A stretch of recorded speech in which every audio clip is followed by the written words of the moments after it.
সালমান শাহকে হত্যার জন্য খলনায়ক ডনের সঙ্গে ১২ লাখ টাকায় চুক্তি করেছিলেন শিল্পপতি ও সাবেক চলচ্চিত্র প্রযোজক আজিজ মোহাম্মদ ভাই, এমন দাবি করেছেন ঢাকার মহানগর পাবলিক প্রসিকিউটর ওমর ফারুক ফারুকী। রবিবার সালমান শাহ হত্যা মামলায় গ্রেফতার ডনকে আদালতে হাজির করা হলে শুনানিতে এই তথ্য জানান রাষ্ট্রপক্ষের এই আইনজীবী। তার দাবি, রিজভী আহমেদ নামের মামলার এক আসামি অন্য একটি হত্যা চেষ্টা মামলায় দেওয়া স্বীকারোক্তিতে বিষয়টি উল্লেখ করেছেন। পিপি ওমর ফারুক ফারুকী বলেন, অপর একটি হত্যা চেষ্টা মামলায় রিজভী আহমেদ স্বীকারোক্তি দিয়েছেন।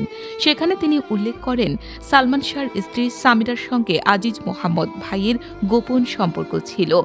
সেই সম্পর্কের জেরে আজিজ মোহাম্মদ ভাই সালমান শাহকে হত্যার জন্য ডনের সঙ্গে ১২ লাখ টাকায় চুক্তি করেন বলে স্বীকারোক্তিতে দাবি করা হয়েছে।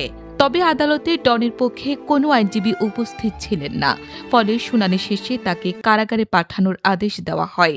সালমান শাহ হত্যা মামলার এজাহারভুক্ত ৮ নম্বর আসামি আশরাফুল হক ডন রবিবার ভোর ৫টার দিকে হজরত শাহজালাল আন্তর্জাতিক বিমানবন্দরের ইমিগ্রেশন কর্তৃপক্ষ তাকে আটক করে এবং বিদেশ পালানোর সময় তাকে আটক করা হয়। দীর্ঘদিনের অপেক্ষার পর এবার হয়তো বিচার পেতে চলেছে সালমান শাহ।